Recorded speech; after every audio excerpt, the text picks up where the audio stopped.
Murder Before Midnight.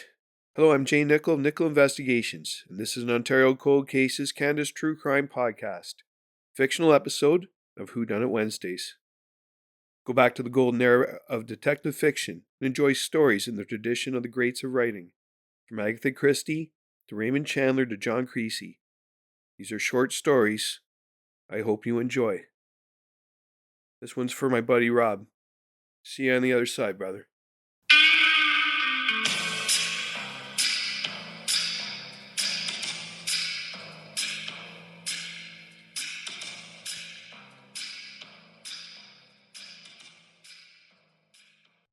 Chapter 1. Old Lang Syne. The grand ballroom of the Royal York Hotel sparkled with holiday grandeur. Chandeliers cast a golden glow over polished wood floors. The air hummed with the lively strains of Mart Kenney and his Western gentlemen. Norma Locke, radiant in a sequin gown, leaned into the microphone, her voice pouring out the wistful melody of I'll Be Seeing You, a song that resonated deeply with the crowd of soldiers, socialites, and business tycoons gathered to welcome 1946. It was a night of celebration. The war was over, and Toronto's elite mingled with returning soldiers and their families, their laughter and conversation filling the air with a palpable sense of hope. Yet beneath the glitter and champagne, trouble was brewing. Detective Sergeant Mick McCathie stood near the back of the room, adjusting his brown fedora as his sharp eyes scanned the crowd. Mick's wiry frame leaned casually against a pillar, but his mind was alert. This wasn't his kind of scene. Too many polished shoes and pasting on smiles. Across the room, Detective Mack MacNeely, his partner and old army buddy, sat at a table, his broad-shouldered frame comfortably at ease. Mac nursed a soda, his war-earned composure, never far beneath his easygoing grin. You know, Mick, Mac called over, flashing a lopsided smile. You're going to scare the dames with that scowl of yours. Mick grunted. It's not a scowl, it's focus.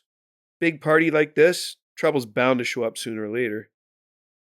As if on cue, the festive hum was interrupted by a ripple of alarm. Guests near the bar clustered together, their voices rising in hushed urgency. Mick straightened, his instinct snapping to attention. That's trouble. The detectives moved as one, weaving through the glittering crowd toward the source of the commotion. Near the bar, a man lay sprawled on the polished floor, the champagne flute shattered beside him. Mick crouched, his brown overcoat brushing the ground as he checked for a pulse. The man's face was pale, his lips tinged blue. Recognition dawned quickly. Jimmy Callahan, Mick muttered. Figures. Mac knelt beside him, his brow furrowed. Callahan the fixer? Mick nodded grimly. Looks like someone fixed him for good. Poison, I bet. Maitre D appeared, his face tight with worry. Detectives, please. We'd like to keep this discreet. The hotel's reputation. Discretion costs time, Mick said, rising to his full height. Who'd he talk to? Start answering, or this whole room's going to turn into a crime scene. The maitre d' stammered, gesturing toward a table near the bandstand. There. He was alone most of the evening, but he argued briefly with Mr. Grayson. Arthur Grayson, Mac's brow furrowed. The industrialist? Yes, sir, it was brief. I didn't think much of it. Mick's eyes swept the room, searching for Grayson. No sign of him. He turned back to the maitre d'. Keep the champagne flowing, but no one leaves without our say-so. They moved to Callahan's table, where a single glass of champagne stood untouched. Mick sniffed it, his nose wrinkling. Cyanide. Classic choice. Mac's gaze shifted toward the bandstand. Norma Locke's voice filled the room, but beside her, Vivian St. Clair, one of her backup singers, looked uneasy. Her eyes flicked toward the bar more than once. Looked like someone's got more on their mind than high notes, Mac observed. Let's see if she'll sing us a different tune, Mick said. The two detectives strode toward the stage, cutting through the crowd with the ease of men who knew how to command a room. Mick's brown overcoat and Mac's blue one made them a striking pair, and the crowd parted around them like water. Vivian saw them coming. Her lips curved into a practiced smile as she adjusted the strap of her gown. Detectives, she greeted them smoothly. To what do I owe the pleasure? Jimmy Callahan, Mick said, his voice steady. You know him? The smile faltered for a fraction of a second before returning. I know many people, Detective. Why? Because he just dropped dead in your audience, Mac said, folding his arms. You look like you know something about it. Vivian's practiced poise cracked. Her eyes flicked toward Norma Locke, who remained lost in her song. And she leaned in, her voice dropping to a whisper.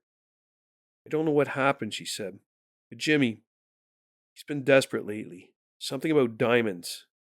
He said they make everything right. Mick and Mac exchanged a glance. Diamonds? Mick asked. Vivian nodded. He said they were here, somewhere in the hotel, but I swear that's all I know. Mick stepped back, his gaze hardening. If you're lying, we'll find out. As the clock ticked closer to midnight, the music swelled and the crowd's laughter grew louder. Mick's gut told him the night's troubles were only beginning.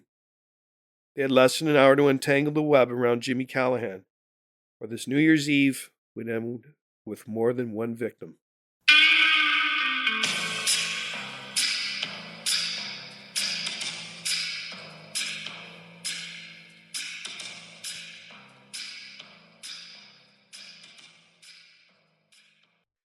Chapter 2. The Champagne Clue. The festive hum in the Royal York's Grand Ballroom had quieted into a tense murmur as Mick and Mac began their investigation. Callahan's lifeless body near the bar cast a shadow over the night. Now it was up to the detectives to untangle the web of connections that tied this glittering crowd to his death. First on their list was Norma Locke, the poisoned professional featured singer. They found her backstage sipping tea she prepared for the next set. Despite the chaos, she exuded a calm, practiced demeanor. Miss Locke, Mick began tipping his hat. We appreciate you taking a moment. Of course, Detective, she replied, her tone uneven. I understand there's been an incident. Mac nodded. Jimmy Callahan. Name ring a bell? Her brows furrowed slightly. I've seen him at a few events, but we've never spoken. He wasn't here to see me, if that's what you're asking. Satisfied, Mick moved on. Anything unusual tonight? Arguments? Suspicious behavior? Nothing beyond the usual party antics, Norma said. Vivian seemed distracted. The name caught their attention, and Mick pressed for more. Norma hesitated, but ultimately shook her head. I'll let her speak for herself. The detectives moved on to Arthur Grayson. The wealthy industrialist was leaning against the bar, nursing a glass of scotch. His polished demeanor couldn't quite mask the tension in his jaw as they approached. Grayson, Mac greeted. We hear you had words with Callahan tonight. Grayson frowned. That man was a parasite. He came to me with wild accusations, claims about deals I made during the war. Nonsense. What kind of deals? Mick asked. I built planes, Detective. Supplied the war effort. Whatever Callahan was hinting at, it was baseless. He was trying to shake me down, and I told him to get lost. Mick studied him for a long moment before stepping back. Stay close. We're not done. As they left Grayson, Mac muttered, He's hiding something. Like half the room, Mick replied dryly. Their next lead came from a waiter who mentioned seeing Charlie the Canary Russo lurking near the service entrance. Tracked the small-time crook to the kitchen corridor, where he was leaning against a stack of crates, a cigarette dangling from his lips. Charlie, Mick said, his voice carrying just enough edge to cut through the air. Fancy meeting you here. Russo's eyes darted around. I don't know nothing, detectives. Didn't say you did, Mac said. But we're asking anyway. You see Callahan tonight? Russo hesitated before shrugging. Maybe. Looked like he was waiting for someone, kept checking his watch. Who was he waiting for, Mick pressed. Russo smirked. If I knew, I'd tell you. Callahan wasn't exactly chatty. Stick around, Charlie, Mac said, his tone firm. We're not done with you. Leaving Russo behind, Mick and Mac returned to the ballroom. As he passed the band's dressing room, Mac paused. The door was slightly ajar. Something white caught his eye on the floor. Hold up, he said, nudging the door open. Inside the room was empty, and a torn piece of paper lay near the edge of the vanity. Mick picked it up, studying the scrawled handwriting. It matched the note found on Callahan. The ball drops at midnight, Mac read aloud, and someone here knows why.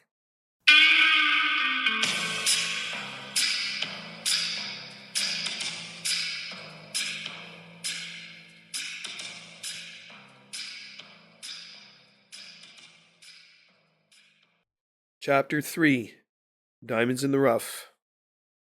The tension in the Royal York Hotel thickened as Mick and Mac dug deeper into the mystery surrounding Jimmy Callahan's death. A torn fragment of the note found in the band's dressing room hinted that the intrigue extended beyond the ballroom's glittering facade. Now the detectives turned their attention back to Vivian St. Clair. Backstage, they found Vivian sitting on a tufted bench, her hands trembling as she lit a cigarette. She exhaled sharply when Mick and Mac appeared, her polished exterior cracking further. "What now?" she asked, her voice strained. "You tell us," Mick said, leaning against the wall. "Callahan wasn't here to enjoy the music. He had you in his sights. Why?" Vivian hesitated, her eyes darting toward the door. Finally, she dropped her gaze and muttered, He threatened me. Said I knew something about a missing diamond necklace. I don't know anything about it, but he didn't believe me." "Why would he think you were involved?" Mac asked, his voice soft but firm. Vivian's laugh was bitter. "Because I knew the man who stole it. During the war, he was stationed overseas. He brought it back, thinking to make him rich. But it disappeared, and now Jimmy," she shook her head. "It's like the damn thing's cursed." Mick's eyes narrowed. "The man? You have a name?" "No," she said quickly. Too quickly. "I don't know him well, just someone passing through." Mick wasn't convinced, but let it slide for now. "Stay where we can find you, Vivian." Leaving her behind, the detectives split up. Mac headed to Callahan's hotel room while Mick worked his street connections to dig up dirt in Arthur Grayson. Mac found Callahan's room with the help of a bellboy. Inside, the space was immaculate. The only signs of use, a half-empty bottle of whiskey in the nightstand and a crumpled shirt in the chair. Mac methodically searched the room, his patience paying off when he spotted a notebook tucked under the bed. The notebook's pages were filled with cryptic notations, and a hand-drawn map of the hotel, marking key locations. At the back were counterfeit ration papers, evidence that tied Callahan to wartime profiteering. Mac frowned, slipping the notebook into his pocket. This was bigger than he'd thought. Meanwhile, Mick's inquiries bore fruit. Sources whispered that Callahan had been blackmailing Grayson over wartime dealings, specifically misuse of government contracts lined his own pockets. Grayson's polished veneer was starting to crack under closer scrutiny. The two detectives regrouped in the ballroom, just in time to catch Charlie Canary Russo slipping into the cloakroom. Mick's jaw tightened and he gestured for Mac to follow. "I got him," Mick muttered, breaking into a stride. Russo noticed Mick a second too late and bolted, shoving through his startled waiters. He made for the kitchen. Mick followed, weaving through staff and dodging trays. The chase spilled out into the snowy streets where Russo's quick footwork gained him some distance. But in his haste, Russo dropped something, a matchbook, which Mick scooped up as the crook disappeared into the night.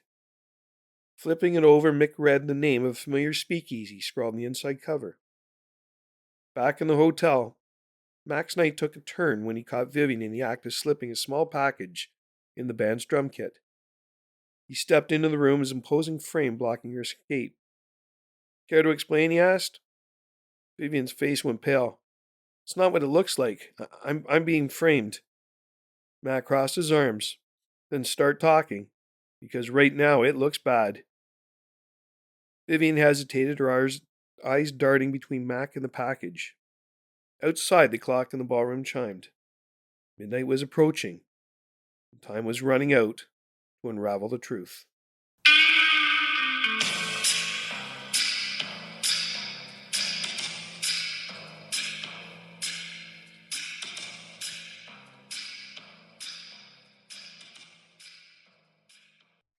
Chapter 4 Midnight Revelations.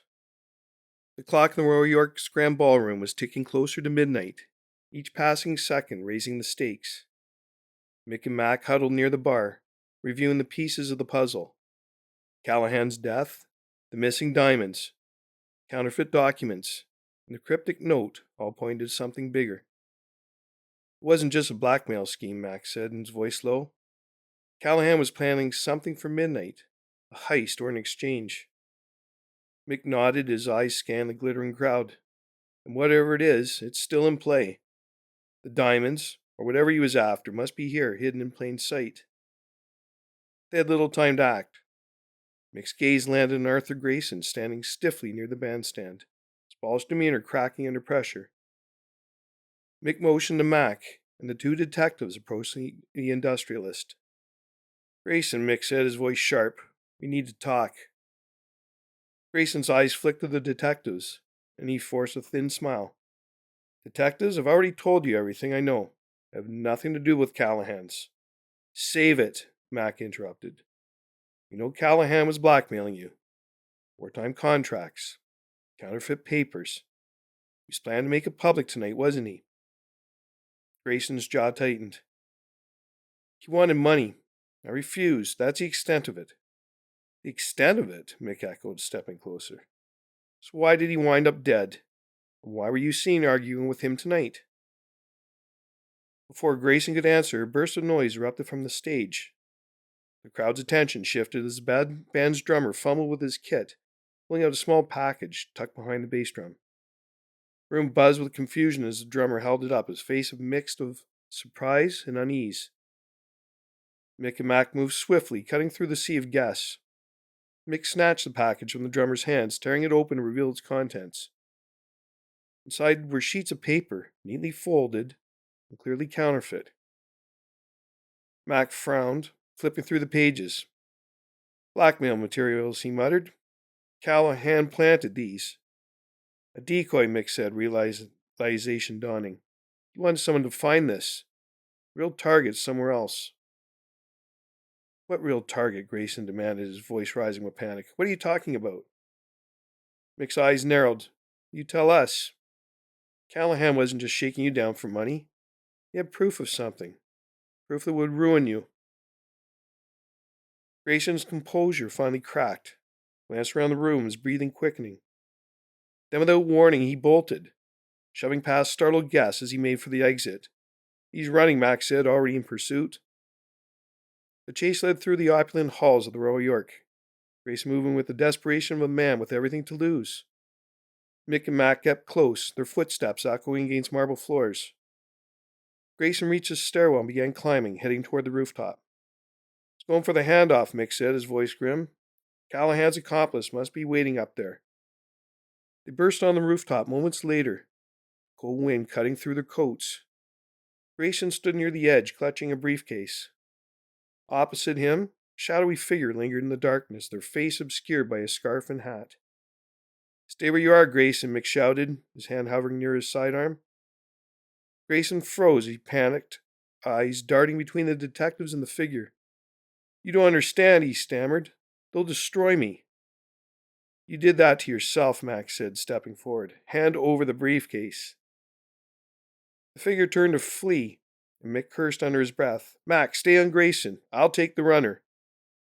As Mick pursued the shadowy accomplice, the rooftop confrontation reached its boiling point. Midnight was seconds away, and the truth was still just out of reach.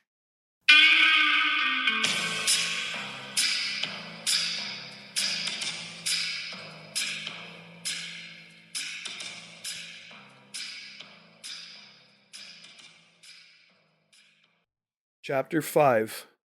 The Final Note. The ice wind howled across the rooftop as Mick closed the gap between himself and the fleeing accomplice.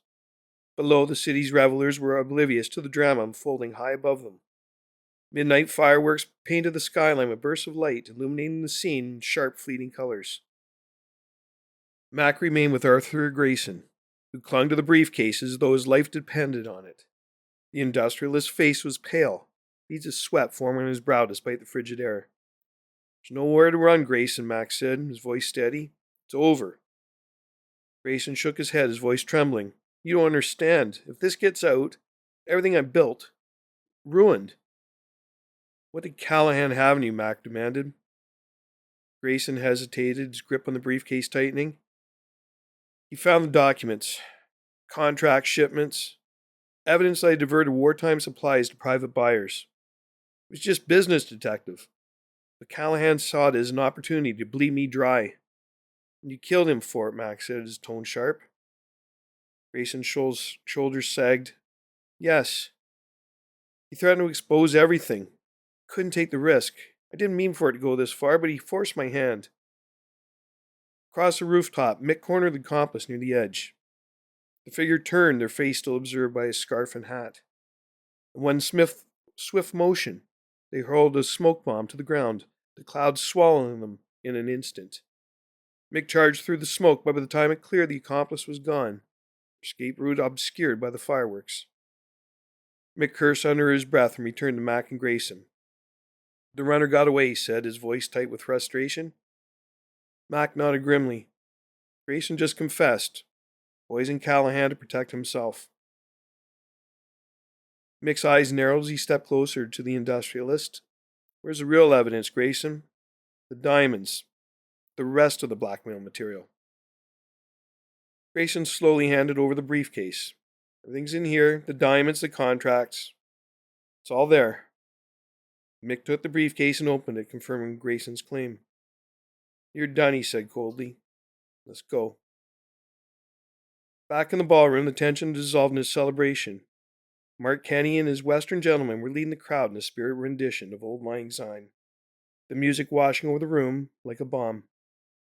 Mick and Matt stood on the edge of the room, watching his uniformed officers lead Grayson out in handcuffs.